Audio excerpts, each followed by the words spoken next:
Essa semana, o Senhor plantou no meu coração.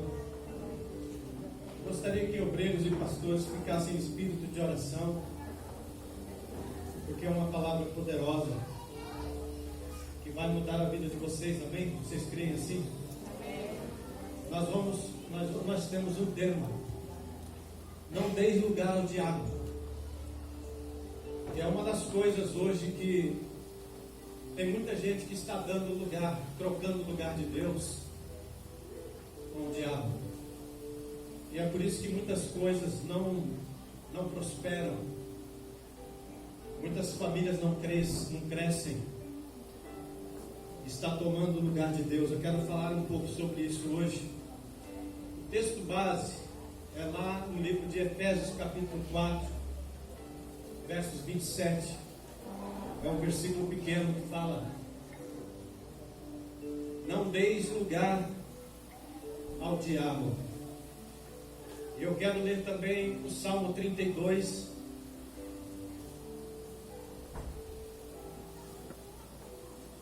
Salmo 32, versículo de 1 a 5. A palavra diz assim: como é feliz aquele que tem suas transgressões perdoadas e seus pecados apagados. Como é feliz aquele a quem o Senhor não atribui culpa e em quem não há hipocrisia.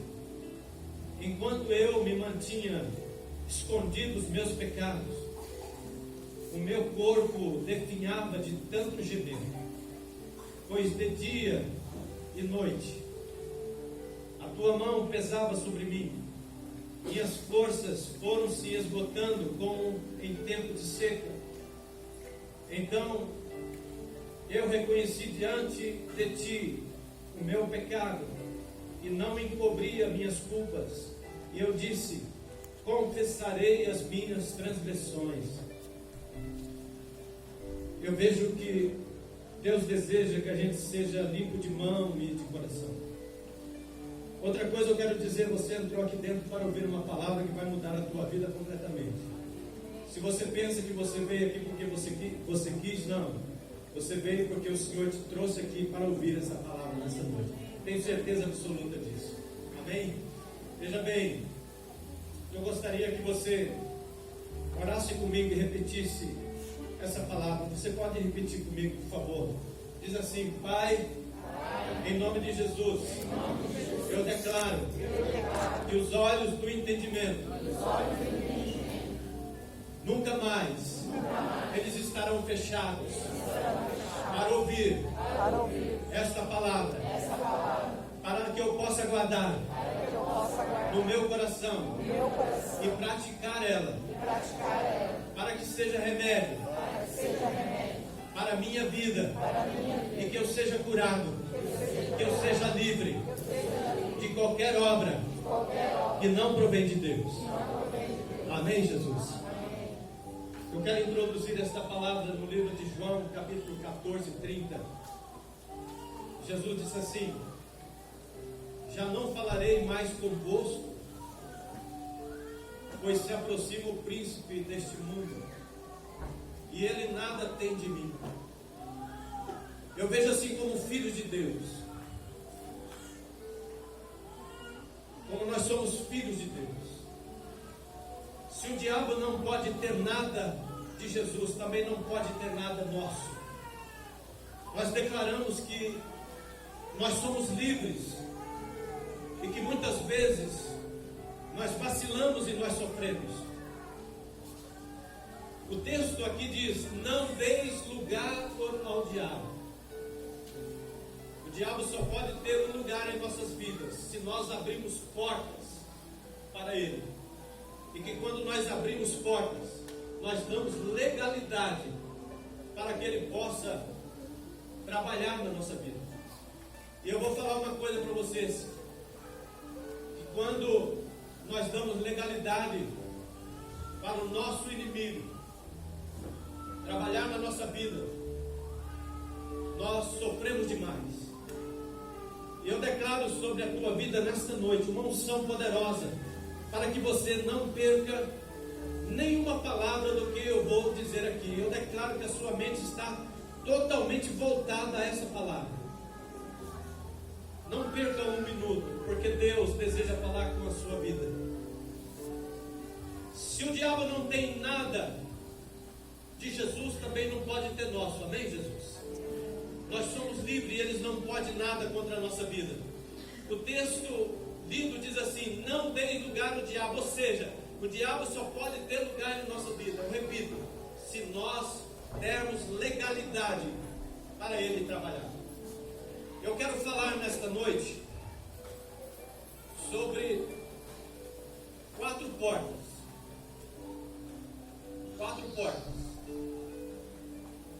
que nós não podemos abrir para o diabo.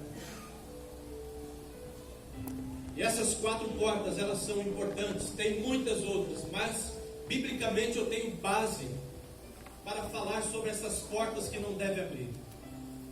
Se a partir do momento que você estiver ouvindo esta palavra e você falar assim: puxa vida, essa primeira porta eu tenho aberto alguma situação para que o inimigo trabalhe na minha vida, grave essa palavra e você começa a declarar que você está livre em nome de Jesus. Amém?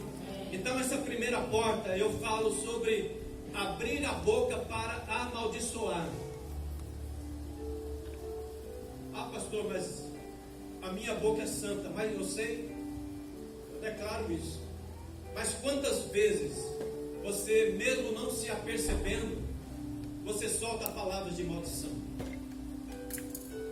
Palavras que vai afetar diretamente primeiro você e depois toda a tua casa. E é muito importante que a gente preste atenção nisso.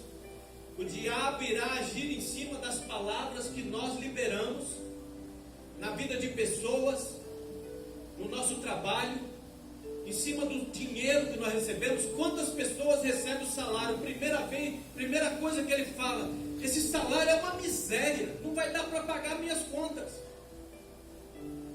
Esse salário aqui é só pela misericórdia de Deus, porque não vai dar para fazer nada com ele. Esse dinheiro é uma miséria mesmo. Ele já começa a amaldiçoar o seu salário. Eu quero trabalhar um pouco em cima disso. Veja bem que a palavra do Senhor, em Mateus 12:37, diz assim: pois pelas suas palavras será justificado, e pelas suas palavras será condenado. Eu sei que no afã da dificuldade, eu sei que no afã das dificuldades que surgem, dos problemas que surgem, muitas vezes vem irritação no coração, muitas vezes você fica irritado, você fica nervoso, você acaba falando coisas que não deve. É verdade isso ou não? Você fica tão bravo que sai fumaça da cabeça, sai como uma chaminé, bravo, ninguém pode chegar perto, porque você está muito bravo. Se a esposa chegar, você amaldiçoa a esposa também que está perto, para mandar você ficar mais calmo. Chega um filho, você amaldiçoa ele também, até xinga e fala palavras de baixo calão, porque você está nervoso. E é no nervoso que você começa a abrir várias portas para que o diabo entre para assolar a tua casa. E nós, como cristãos, nós precisamos ter a nossa vida direcionada ao Senhor, e que o Espírito Santo nos dirija. Veja bem, quando um cristão amaldiçoa filhos, amaldiçoa esposas, salários, trabalho, você pode ver que vai atingir toda a família, atinge ele e atinge a família. Outra coisa, tem pessoas que pensam que não amaldiçoa pastor, que xinga pastor, porque não aceita a correção. A palavra do Senhor fala muito claro que nós somos aqueles que Deus colocou para que nós possamos ensinar e levar a igreja em um lugar que seja na presença do Senhor Jesus. Na realidade, querido, nós somos pastores e nós profetizamos a palavra do Senhor na vida das pessoas, mas nós não somos profetas de Acabe. Nós somos Micaias. Nós somos aqueles que falamos muitas vezes e as pessoas não gostam de ouvir. Foi quando ele profetizou para o rei: não vai, você vai morrer. Era isso que ele estava dizendo. Mas 400 profetas diziam: não, pode ir, rei, você vai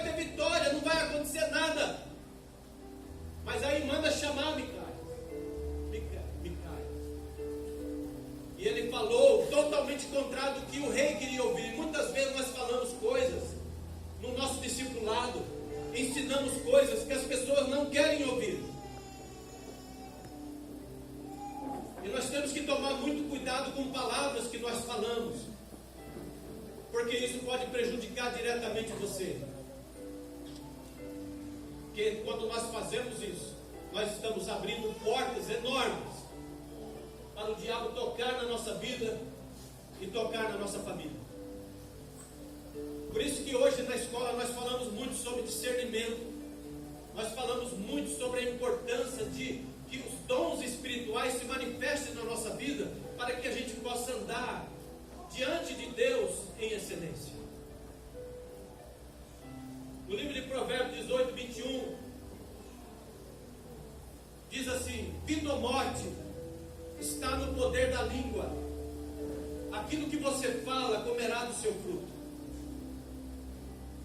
É muito importante essa palavra, para que a gente possa tomar cuidado. Eu tenho certeza de uma coisa, querido: quando você sair deste lugar, nesta noite, for para a tua casa, você vai mudar da água para o vinho, de como você fala, de como você está falando. Eu sei que tem corações que eu estou sentindo isso aqui, que está apertado. Está apertado. Mas eu quero falar para você: Deus vai mudar a tua vida hoje. No nome de Jesus. Aleluia. Você tem procurado fechar portas na tua vida? Você tem procurado fechar portas na tua casa? Daí você fala: como que é isso, pastor? Como é que eu sei que a porta tem portas abertas para o diabo trabalhar? É muito fácil. Quando você vê que você recebe o teu dinheiro, ele entra num saco furado, num saquetel furado, e você fica sem nada, você recebeu uma boa quantia do seu salário é bom, mas o seu salário não dá. Parece que vem um migrador, cortador e destruidor e come tudo que você está produzindo. Você precisa repensar essa situação. E você precisa refletir biblicamente o que é que está acontecendo. Tem porta que está aberta. Aí você fala: Senhor. Aí começa a acontecer coisas na tua casa. Aí começa brigas, discussões, sem motivos muitas vezes. Aí você começa a pensar, fala: Senhor, mas o que está acontecendo? Reveja a sua situação. Reveja as palavras que estão saindo da sua boca. Reveja as atitudes que você está tomando dentro da tua casa. Comece a rever as palavras que são direcionadas para o seu cônjuge, para o seu filho, para o seu trabalho. Nós temos que meditar nisso. Então é muito importante que a gente possa declarar sobre nossa vida nesta noite, que esta primeira porta de amaldiçoar não saia da nossa boca nenhuma palavra de maldição. Sabe, querido, nós precisamos tomar esta posição diante de Deus. Esse primeiro passo tem que fazer parte da nossa vida. Nós não podemos sair da nossa boca palavras de bênção e de maldição. Nós temos que fazer com que as palavras de maldição sejam anuladas da nossa vida e a gente produza vida na vida das pessoas através de palavras de bênção. Porque a melhor coisa que tem quando alguém chega de você e fala: irmão, eu te abençoo em nome de Jesus. Amém? É diferente se a pessoa chegar e falar assim: irmão, eu te amaldiçoo em nome de Jesus. Como é que vai amaldiçoar em nome de Jesus? Deus é poderoso para que nesta noite nós possamos fazer com que da nossa boca, diz assim, da minha boca, essa palavra de maldição, seja anulada, seja desfeita, no nome de Jesus. Eu não aceito mais que nenhuma dessas palavras seja gerada na minha vida, na vida da minha família, em nome de Jesus. Amém? Segunda porta que não deve ser aberta: abrir a boca para murmurar. Mas será que é grave assim, pastor?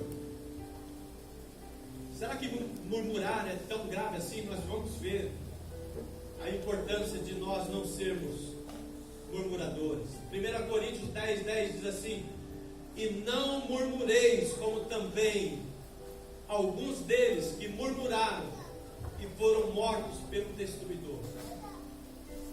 No texto lido, existe um destruidor, e que ele atua diretamente na vida de pessoas que murmuram. Aí, lá no fim dessa palavra, eu fiquei olhando e falei, mas Senhor, murmurar é pecado?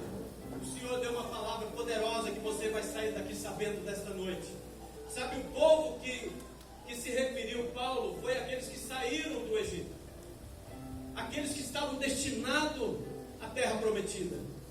Havia pessoas que contrariavam constantemente, murmuravam contra Moisés, murmurava contra o seu pastor, murmurava com tudo que ele fazia. Era uma família grande, era pessoas que estavam ali, que dava mais ou menos umas 25 mil pessoas, que era tudo que Moisés fazia, eles colocavam a colher no meio, murmurando contra Moisés.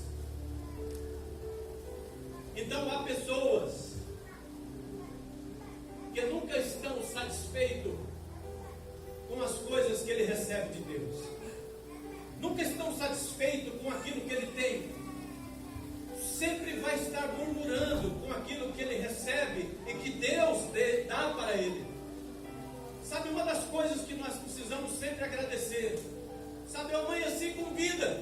Quantas pessoas põem o pé no chão para ir trabalhar e falam assim, eu não vou nem falar a palavra porque é uma palavra que eu já ouvi de pessoas que falam para mim, quando você vai trabalhar, põe o pé no chão e fala primeiro aquela palavra feia, puxa vida, tem que trabalhar de novo. A primeira que fala que desgraça, que tem que levantar cedo para trabalhar, uai, como é que será o dia de uma pessoa que amaldiçoou o seu dia, que está indo para o trabalho, logo pela manhã, como é que vai ser o dia dele? Vai ser um dia de bênção ou vai ser um dia de maldição? Muitas vezes nós amaldiçoamos o dia que o Senhor nos deu para ser bênção em nós, para ser bênção na nossa vida. Há pessoas que nunca estão satisfeitas, vivem murmurando, cavando a sua sepultura no deserto da sua vida. Você pode ver que Deus ficou até aqui com aquele povo que murmurava contra Moisés. A murmuração foi tanta que Moisés e Deus não aguentou, e a terra engoliu todos eles vivos. Quase 25 mil pessoas, entre mulher, criança de peito, foi todos engolidos ali. E muitas vezes a nossa murmuração diária está abrindo sepultura no deserto da nossa vida, e a gente muitas vezes não percebe isso. Quando começa a acontecer coisas, você fala assim, mas o que aconteceu? Aí você põe a culpa em Deus, você coloca a culpa em Jesus, coloca a culpa no pastor, coloca a culpa no esposo, na esposa, nos amigos, mas ele não se lembra que ele é um murmurador. Murmura por qualquer coisa. A hora que vocês perceberem que tem um murmurador perto de você, presta atenção. Você vai falar assim que você começa a sentir que você não tem prazer de ficar perto da pessoa, porque ele está constantemente murmurando, falando mal dele próprio, da família, de coisas que ele tem recebido do Senhor. Eu quero falar para você que essa palavra nesta noite é uma palavra de cura para a nossa alma, uma palavra de renovação. Nós vamos declarar no nome de Jesus que a nossa vida nunca mais será a mesma. Veja bem, pais que murmuram pelo comportamento dos seus filhos, ao invés de ajudá-los a viverem para Deus. Sabe, nós vemos criança é criança, e muitas vezes jovens erram em algum sentido. Sim, erram, são jovens, são crianças, mas nós como pai, nós vamos maltratá-lo, nós vamos xingá-lo, nós vamos falar palavra de maldição, ao invés de ajudar.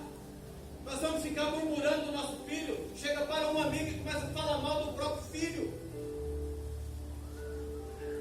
Nós precisamos ajudar. Em Colossenses 3, 21 diz assim: pais, não irritem os seus filhos, para que eles não desanimem. Quantas vezes você vê filhos desanimados porque não tem amparo dentro de casa? É murmuração constante. Tudo que vai fazer, há uma guerra contra o próprio filho. Dê oportunidade para ele. Chame ele. Ore por ele. Eu estava falando na escola aqui no domingo. passado, eu tenho filhos, mas eles eram adolescentes. Quantas vezes eu chamava a atenção deles por erros que eles cometiam, mas eles sentavam e eu mostrava a Bíblia para ele, falava assim: lê lá onde você errou, está escrito, abre em tal lugar, está assim, você precisa parar com esse negócio. E eu ficava em cima dele, ele ficava meia hora, 40 minutos ouvindo a palavra de Deus. Tinha momentos que ele falava: pai, pega um pedaço de cabo de vassoura, mete a ripa, mas eu quero sair daqui. Ficava lá, até que ele aprendia que aquele erro ele não poderia cometer mais para o bem dele. Não é prejudicar, não é bater, não é esmurrar, não é murmurar do nosso filho, mas ensiná-los no caminho pelo qual eles devem andar. Amém? Vocês estão entendendo isso? Amém? Então veja bem, cônjuges que vivem murmurando um do outro destroem o sonho de Deus na sua família. Muitas vezes, queridos, nós, ao invés de ter uma vida como casal de relacionamento abençoado, muitas vezes nós murmuramos um do outro. Ou não tem ninguém aqui que murmura um do outro, que fala um do outro, que muitas vezes até critica. Mas o Senhor está falando para nós, como houve aqui o irmão João. Quantas lutas esse homem já não passou, quantas guerras não passou, mas completou 50 anos de casado e vai continuar junto. Sabe por quê? Porque são crentes em Jesus e aprenderam, alguma coisa aprendeu para poder chegar em 50 anos de casado. Amém? Eu falta 7 anos, mas eu chego lá no nome de Jesus. Está faltando só 7 aninhos para que a gente possa, mas eu chego lá. Amém? Porque tudo isso é relacionamento. O que é que eu faço de manhã? Primeiro eu levanto, ela está lá se arrumando, mas eu levanto, faço um cafezinho, vou na padaria com ele, compro um pãozinho quente, sirvo um café para ela, oramos juntos todos os dias, estamos juntos lá, sabe, de mãozinhas dadas, sabe, a mulher mais linda do mundo está lá perto de mim. Eu tive a maior sorte do mundo, sabe, está lá perto de mim, sabe, e entre nós não há palavra de murmuração, pelo contrário, há palavra de amor. A palavra de chamar a atenção mais perto de mim e eu dela. Então a gente vê que palavras de murmuração dentro de casa levam a família para trás. Preste atenção a partir de hoje de como que você lida com a sua família em casa. Membros que murmuram da sua igreja estão falando mal da noiva por quem Jesus morreu. Muitas vezes nós murmuramos da igreja, murmuramos de irmãos, murmuramos do pastor, murmuramos e murmuramos. A gente precisa entender que nós não estamos murmurando contra uma pessoa qualquer, pessoas qualquer, nós estamos murmurando por um povo que Jesus morreu na cruz do Calvário por nós. E muitas vezes nós pecamos contra Deus porque nós estamos falando do próprio Deus, estamos falando de um povo exclusivo de Deus. E aí começa a acontecer coisas na nossa vida, a gente vai para trás e começa a acontecer coisas ruins e a gente não consegue entender que a gente está pecando contra o corpo de Cristo. É até pesada a palavra, mas a gente precisa aprender o que é que Deus deseja para nós, o cuidado com a nossa boca. Porque a murmuração, ela é tão grave diante de Deus. Por quê? A palavra de Deus diz assim: porque murmurar é pecado. A pessoa fala assim: mas por que murmurar é pecado?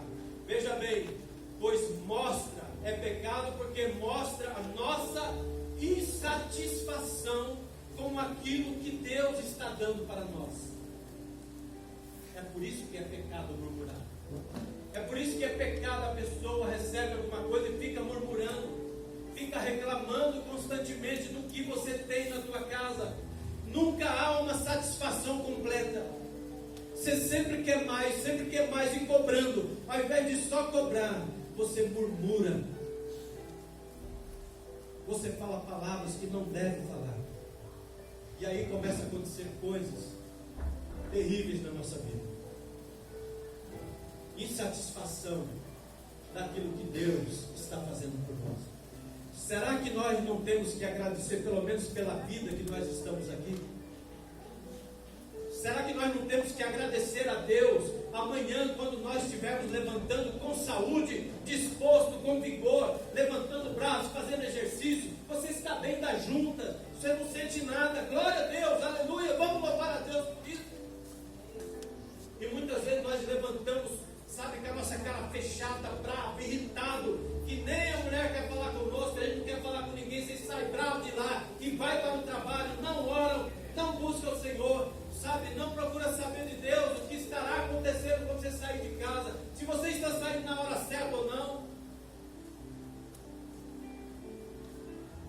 algo que nós precisamos parar é de murmurar, seja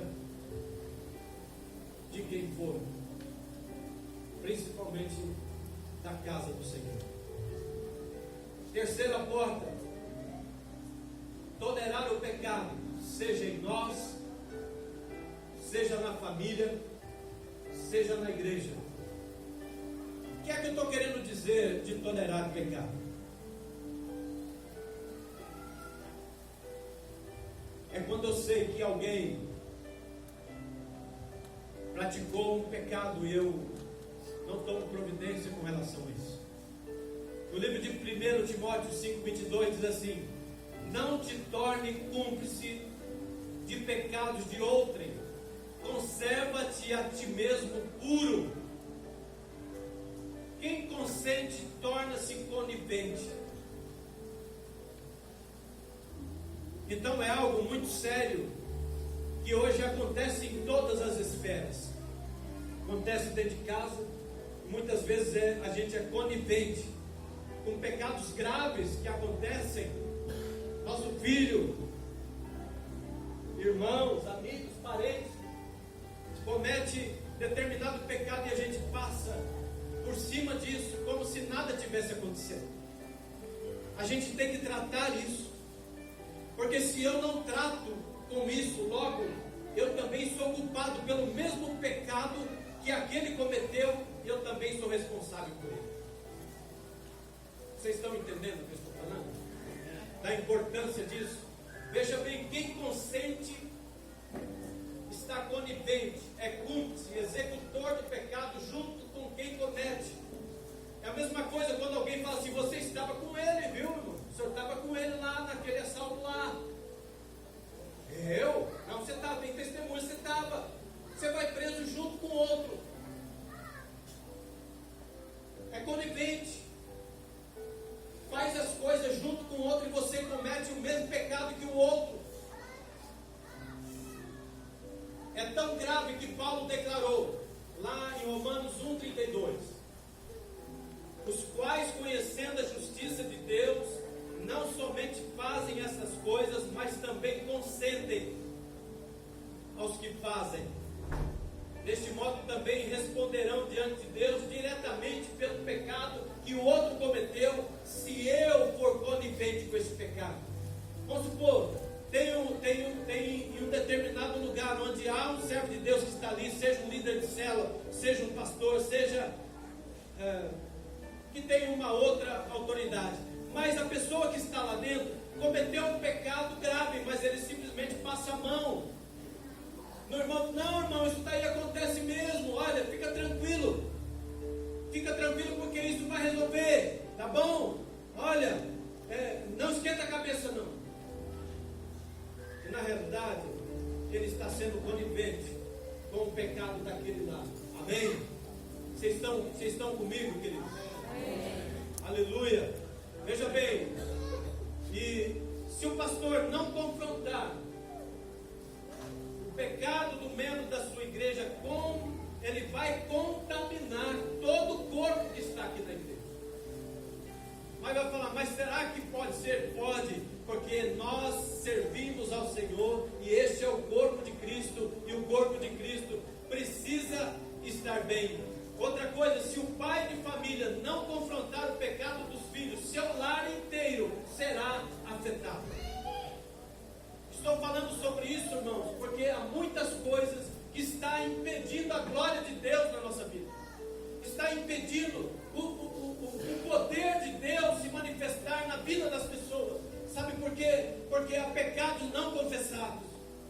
Há pecados que estão lá no âmago do coração da pessoa, ele não confessa. Como é que Deus vai realizar coisas maravilhosas e fantásticas na vida onde há pecados não confessados? Deus deseja que a sua noiva seja com seu vestido esbranquiçado no sangue do Cordeiro. Amém? Veja bem, se o pai de família não confronta o filho, primeira coisa que acontece: quantas coisas acontecem que o filho leva para dentro de casa? Sabe? E começa assim. Chega uma coisa diferente. Seu filho ou sua filha leva um objeto para dentro da tua casa. Você fala, ai que lindo, filho. Você sabe que não é dela, você não comprou para ela. Leva para dentro da tua casa aquilo lá e você acha bonito. Ai que lindo, né? Que não pergunta de onde veio. Mas criança chega e pegou e levou para casa. Mas você não falou nada. Está tudo certo. Não. Nós temos que chamar e perguntar onde você conseguiu isso. Como que isso aconteceu? Sabe, queridos, se nós deixarmos de confrontar, deixarmos de ensinar os nossos filhos no caminho que devem andar, quando eles crescerem, eles não permanecerão no caminho. Nós temos que ensiná-los para que a vida deles seja um bênção diante de Deus. No livro de Efésios 5:11 fala assim: e não sejais cúmplices das obras infrutíferas das trevas, antes, porém, reprovai-as. Se você concorda passivamente, amado, com o pecado alheio, se torna participante dele. Nós temos que ter a sabedoria de Deus para que nós possamos ser pessoas transparentes diante dele. Veja bem, seja pecado de adultério, seja pecado de roubo, se nós concordarmos com isso, nós logo vamos estar sendo participantes deste pecado. E muitas vezes nós acabamos sofrendo consequências gravíssimas disso. Não há menos verdade, e não interessa qual grau de parentesco, não importa se é filho, se é primo, se é cunhado, se há afinidade de amizade ou não, nós precisamos confrontar para que ele seja curado, para que ele seja transformado, para que ele seja abençoado. Veja bem que hoje é tempo de arrepender e mudar conceitos na nossa vida. Nós precisamos olhar para essa palavra que está trazendo hoje, muitas vezes são palavras que vêm mudar a nossa vida, vêm mudar o nosso comportamento, e a gente precisa entender isso. Nós não podemos andar com a nossa vida errada e continuar errado até que Jesus volte. Lembre-se que pecado não caduca, amém? Pecado caduca não? Quantos anos tem um pecado para caducar? Alguém sabe? Pecado não é igual, queridos, aos órgãos de proteção de crédito, como o SPC e o Serasa. Vão esperar 5 anos que ele vai caducar. Então você fica livre, amém? É assim que acontece? Não, pecado não caduca. Pode passar 70 anos, pode passar 100 anos, e pode chegar na eternidade. É na eternidade que você tem que prestar conta por esse pecado que você não se consertou. É lá que vai ser o lugar onde você vai ter que se apresentar diante de Deus e falar: ó Deus, e agora? O que eu faço? Não caduca, filho. Então, se nós temos alguma coisa dentro de nós e ainda não é confessado, se você está esperando o tempo do Serasa, você vai se decepcionar, porque as coisas não vão acontecer. Você não será perdoado se você esperar 5 anos para caducar. Não caduca. Nós precisamos fazer um conserto hoje diante de Deus, amém? Então veja bem, porque lá na eternidade nós vamos ter que acertar com Deus um pecado que a gente achava que ia caducar. Outra coisa, consentir é tão pecado quanto, verdade ou mentira? Se eu consinto em algum pecado, eu concordo com algum pecado, logo eu também estarei participando dele. Cuidado com a tentação da cumplicidade em amor, no nome do amor. Ah, é o meu amor, então eu não vou fazer nada, vou deixar do jeito que está e vai levando. Muitas vezes, na cumplicidade do amor, você deixa passar coisas importantes que deveriam ser canceladas naquele momento. Ah, mas é porque é a pessoa que eu amo, então eu não vou falar nada para não ficar chateado. É melhor chatear, filho, do que entrar no inferno. É melhor acertar agora do que entrar no inferno. Sabe, essa cumplicidade, porque é o teu amor, ou é uma amizade que você tem, que você não tem coragem de confrontar porque é teu amigo. Ah, mas é meu amigo, se eu falar ele não fala mais comigo. É melhor ele não falar mais com você e ir para o céu. Sabe? Depois ele chegar e falar assim: olha pastor, olha meu irmão, foi bom você falar, porque aquilo estava queimando aqui dentro do peito, eu não sabia como fazer. Sabe, querido, tem momentos que nós não podemos olhar para amizades. Nós não podemos olhar para, eu amo ele, eu amo porque é meu filho, eu amo porque é minha nora, eu amo porque é meu genro, eu amo porque é minha esposa. Sabe, eu vou deixar de falar, não, você está sendo cúmplice desse pecado. E nós temos que abrir o nosso coração e falar, ou você aceita a correção, ou você pode até perder a salvação, se você não confessar, porque é grave.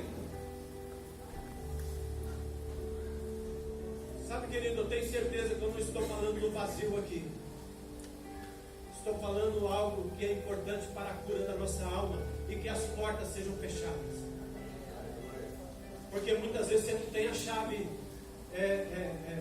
para abrir essa porta, não. Quem tem a chave é só Jesus, amém, Jesus? Aleluia.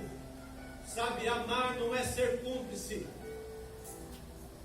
Amar não é aconselhar, corrigir, reprovar a atitude e disciplinar para que tenha chance de mudar a atitude interior. Amar, vou repetir, não é ser cúmplice.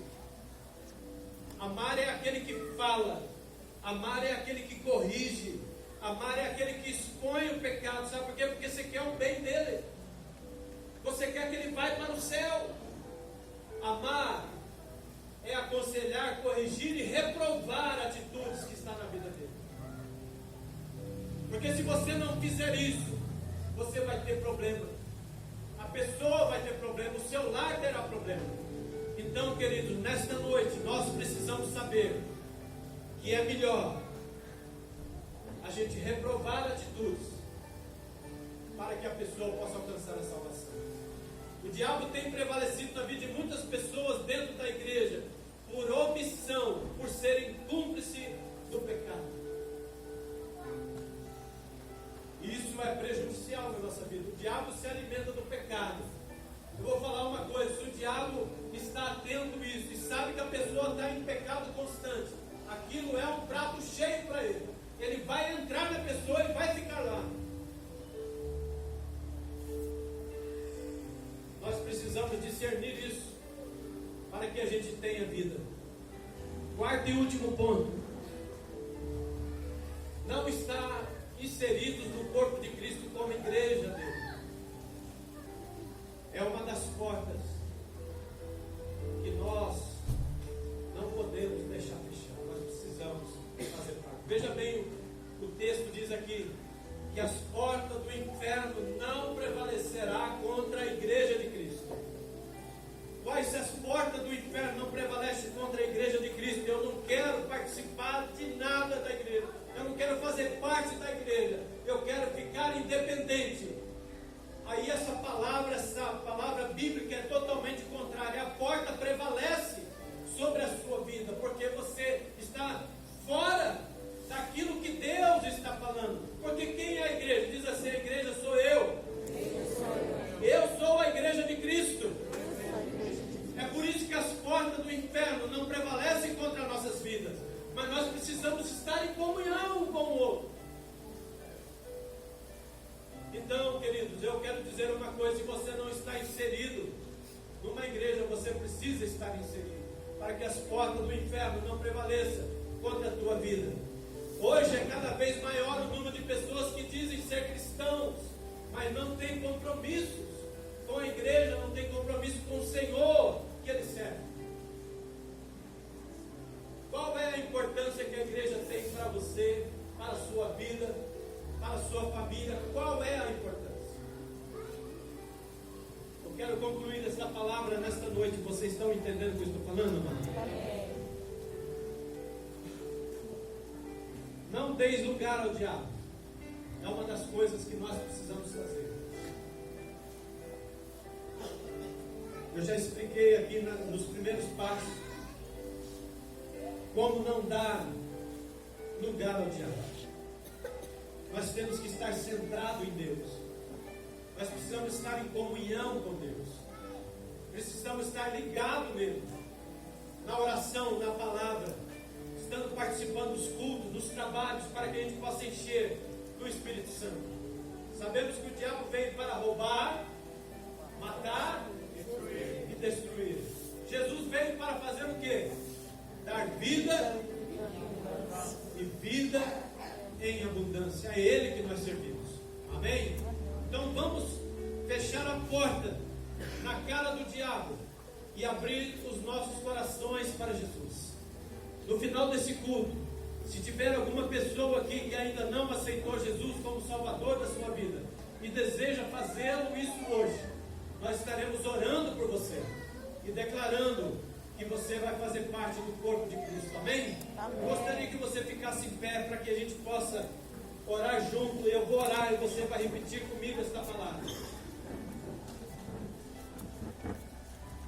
Depois que nós orarmos, gostaria que você colocasse aquela música para nós aí da mesa de som, para que a gente pudesse louvar o Senhor.